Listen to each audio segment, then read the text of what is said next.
Welcome to ITI's podcast. We call it Download on Tech. ITI is the global trade association of the technology industry, representing the world's technology innovators. When you listen to episodes of Download on Tech, you'll hear from leaders at the most innovative technology companies, from policymakers and influencers from around the world. Our guests share their perspective on the intersection of innovation and public policy. Today, we're honored to have Colleen Cassity as our special guest. Colleen is the Vice President of Social Impact at Oracle and Executive Director of the Oracle Education Foundation. She leads Oracle's philanthropic efforts, driving initiatives that focus on education, health, and community environment. We're excited to discuss the impact of Oracle's social responsibility programs, the Oracle Education Foundation, and how volunteering plays a key role in making a difference. Colleen, welcome to the show. Thank you, Jason. It's a pleasure to be here. Well, it's great to have you. Let's start off talking about the Oracle Education Foundation. We know Oracle obviously is responsible for deploying some of the most innovative technology solutions around the world and enabling businesses, consumers, and really global businesses, global consumers, because it is an international company, to take advantage of great technology innovations. But you're also very focused on a lot of important educational initiatives as well. So let's talk about the Oracle Education Foundation. What's its mission? How does it support workforce development and the tech industry workforce pipeline? So I'm always happy to talk about Oracle philanthropy. And I think one of the most important things to understand is that we bring the same very forward-looking, carefully designed approach to our philanthropy that we do to building our business. And so the Oracle Education Foundation is a great example of that. And its mission is to help young people learn how to innovate and use technology to shape a better future, right? That's the simple version. What that means in a more concrete way is that we teach young people at the high school or secondary school level, so teenagers, we teach them a variety of technologies, and we teach them to apply each technology to designing solutions, fulfilling unmet needs for actual human beings, individuals and groups of human beings. And we recruit all kinds of different users for whom the students design solutions. And they apply an approach to problem solving called design thinking. So this is human-centered design that begins with empathy for the person or group of people for whom you're designing a solution, and then prototyping, testing, and iteration until you get to a really good solution to a problem for now, because people change, circumstances change, conditions and problems change. And so no solution is going to be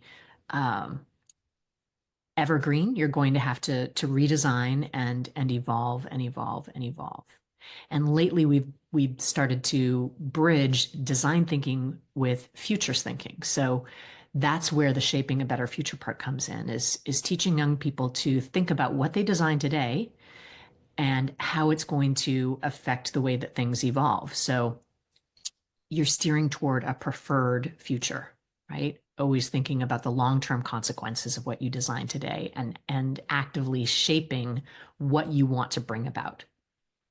And the other thing that's interesting about this, and you alluded to it, I want to ask you to elaborate a little more, is you're working in a pipeline that starts a lot earlier than a lot of other technology-focused initiatives like this do.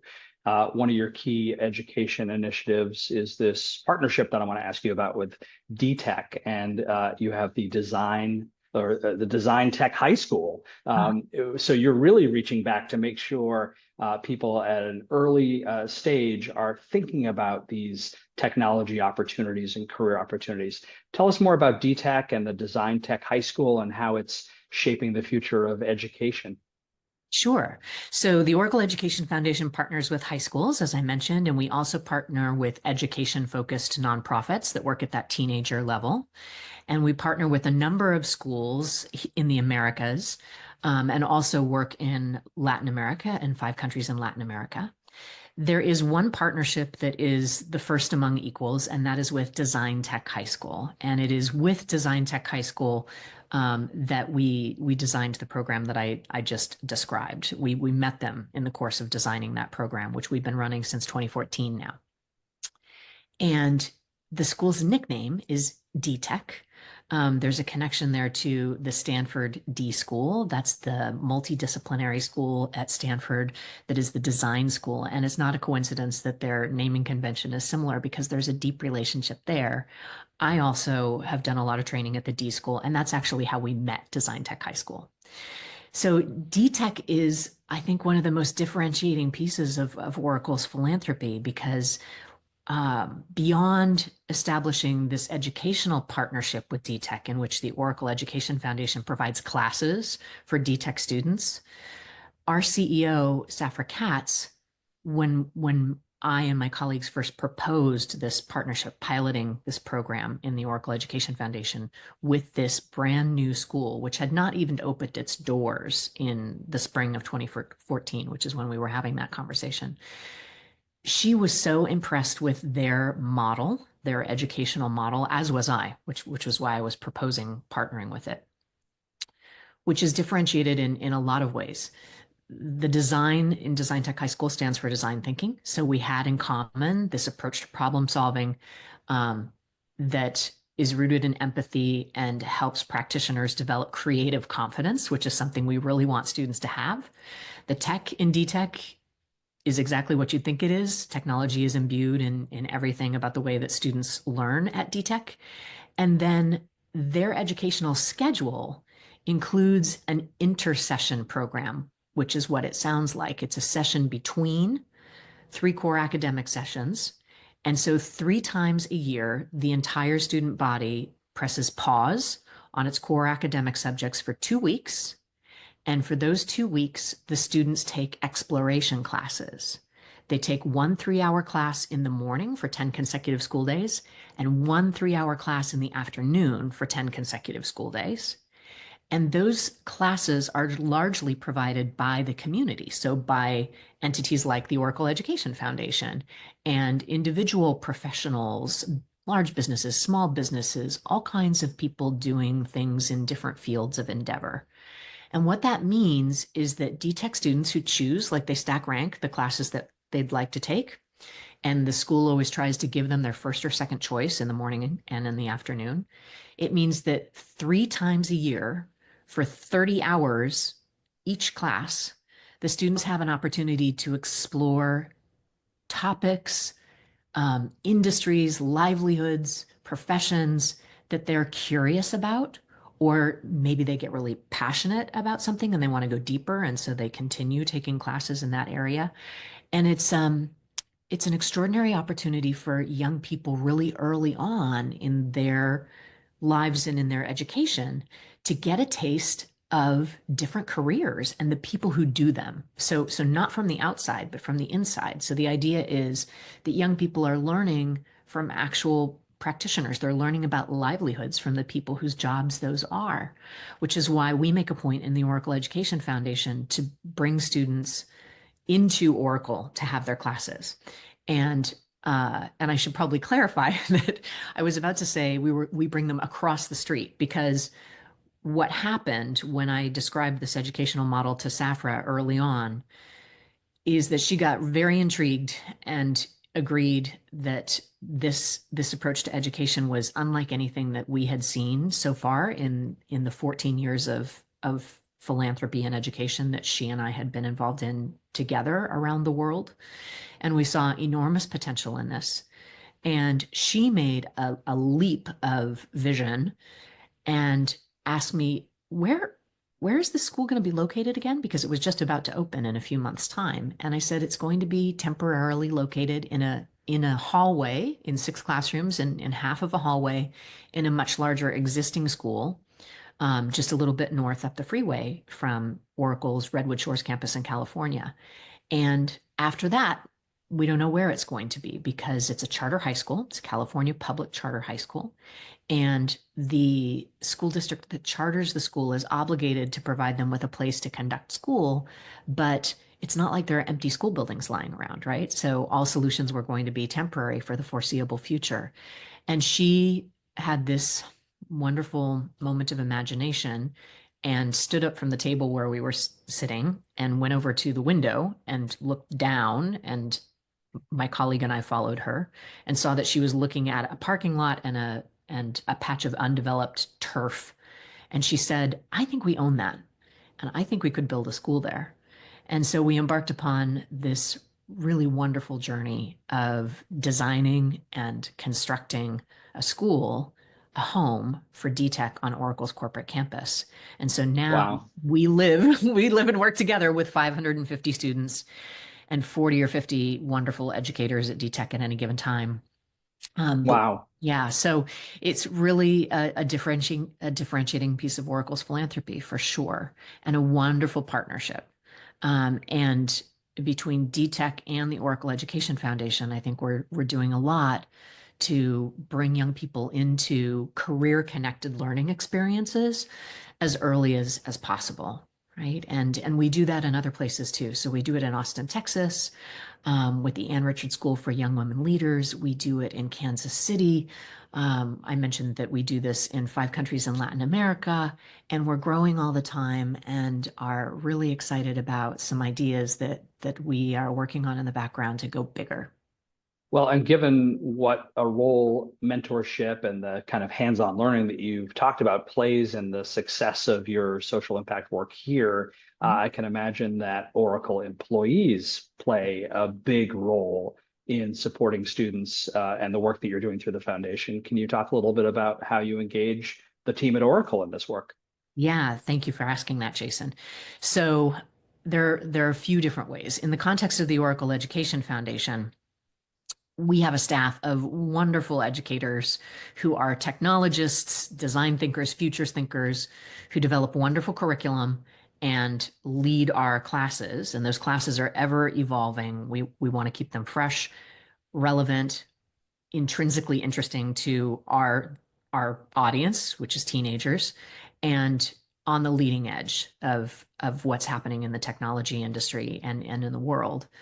And alongside those educators who lead the classes, we bring Oracle volunteers. So we recruit Oracle volunteers. We train them in whatever the technology is that's the focus of the class, because we're generally not using enterprise technology. That's not intrinsically interesting to teenagers, but all technology, feeds into Oracle technology. So we teach them whatever the technology is that's the focus of that particular class. We typically run 3 classes concurrently. And then if they haven't been exposed to design thinking, we give them a crash course in design thinking. If that particular class incorporates the bridge to futures thinking, we educate them in that. And then those Oracle volunteers come very deliberately alongside small groups of students. So typically it's 4 students to 1 adult volunteer. And those volunteers support the Oracle Education Foundation staff and vice versa. And the really wonderful benefit of that, it's it's a really virtuous circle because it benefits the adults and it benefits the students. So the students get exposed to the talented people of Oracle, and they start learning about all these different kinds of jobs because all volunteer profiles are welcome in the Oracle Education Foundation. You do not have to be a technologist to volunteer with our Education Foundation. We bring marketing folks in, we bring attorneys in, we bring every kind of business operations person you can imagine. And so students get exposed to all these different jobs that start to, among other things, demystify what it means to work in enterprise, right? To work in a big 160,000 person, truly global company that can be a little bit opaque, right? Because we're not a consumer brand. And so getting to know the people of Oracle is really eye-opening for young people and starts to get them thinking about different pathways that they might pursue.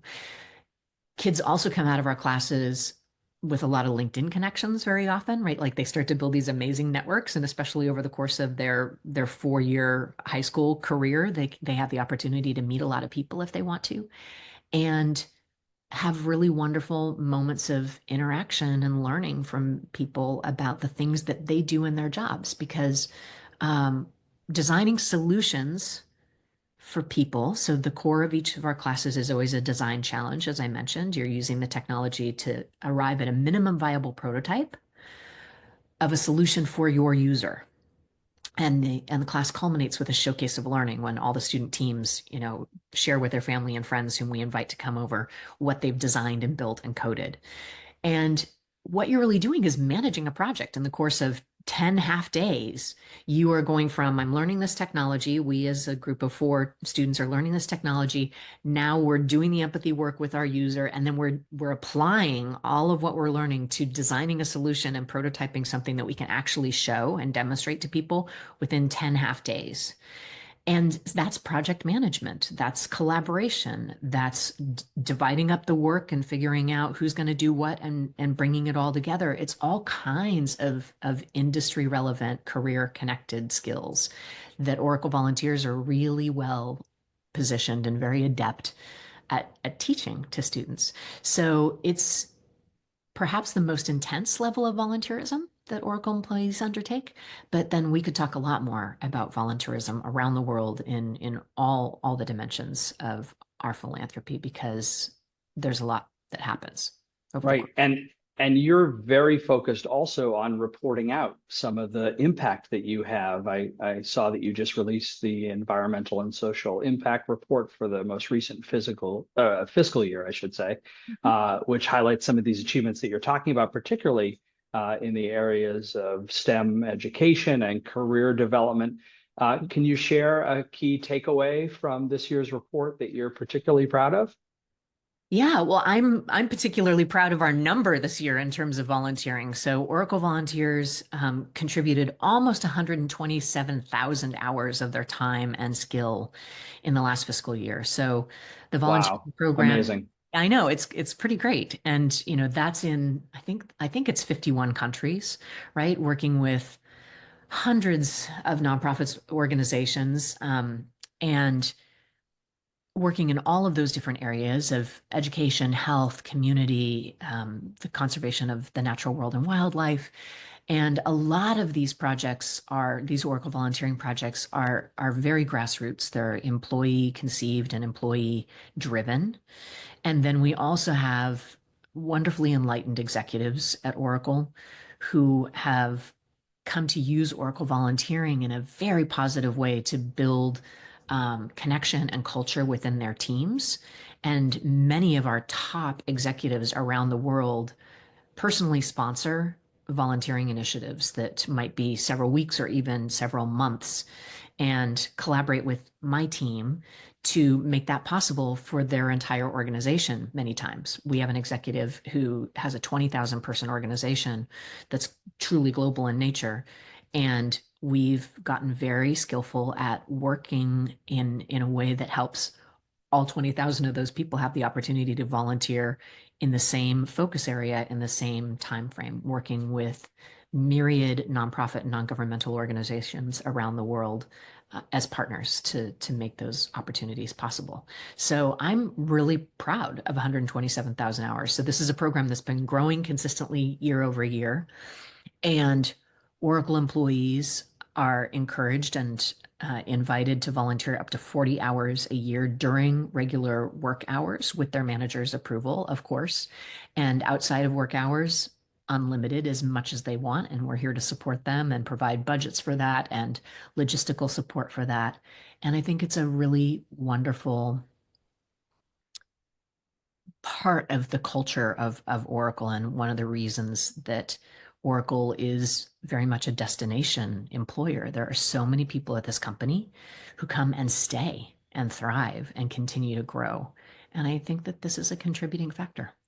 Yeah, that cultural volunteerism is so important and clearly such a key factor in the longevity of the workforce at Oracle. So I appreciate your highlighting the way in which Oracle as an employer Mhm. makes it part of the organization as well. And we've been talking a lot about STEM education and volunteer and mentorship there, but there are other aspects of the work of the foundation. And I wanted to ask you actually to shift over and talk a little bit about the Oracle Health Foundation, I because that work is incredibly important to contributions to healthcare, which is a focus of Oracle's technology business, but also the foundation as well.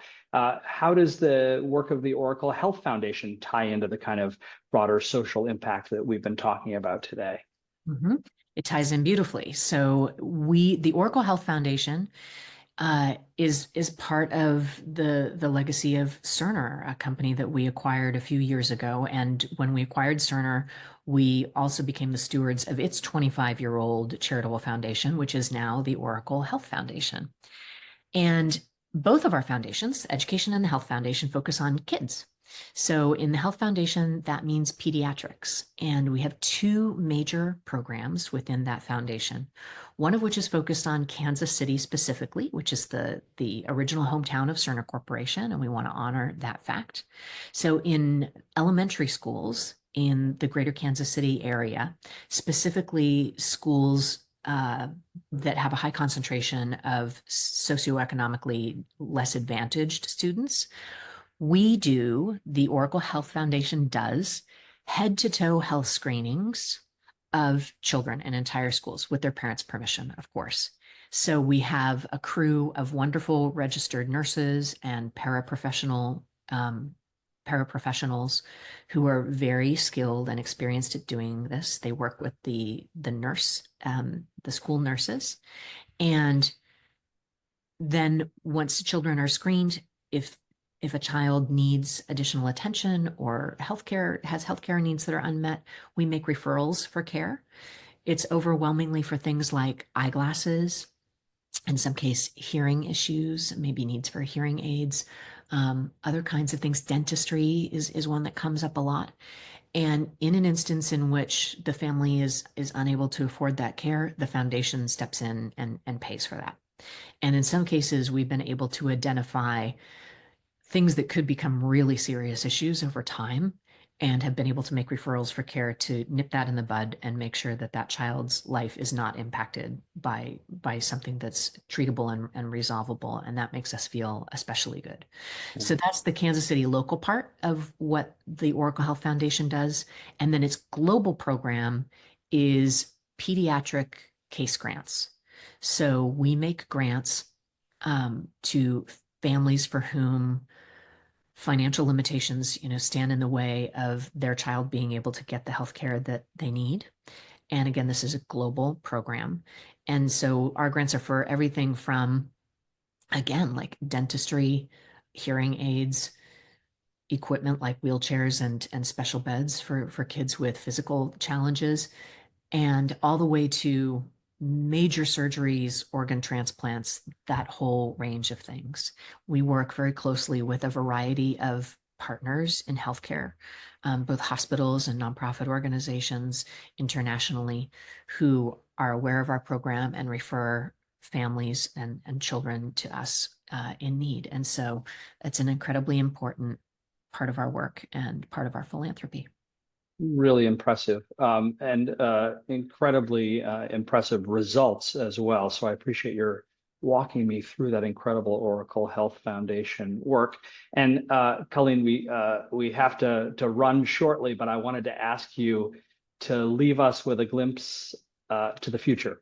All these great initiatives that are underway now, obviously very exciting, and you're making great progress on a number of fronts.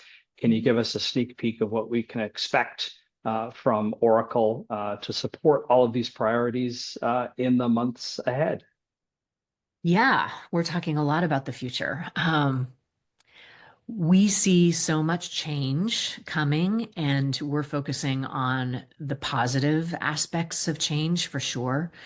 Changes in education are going to be really, really significant with the advent of AI.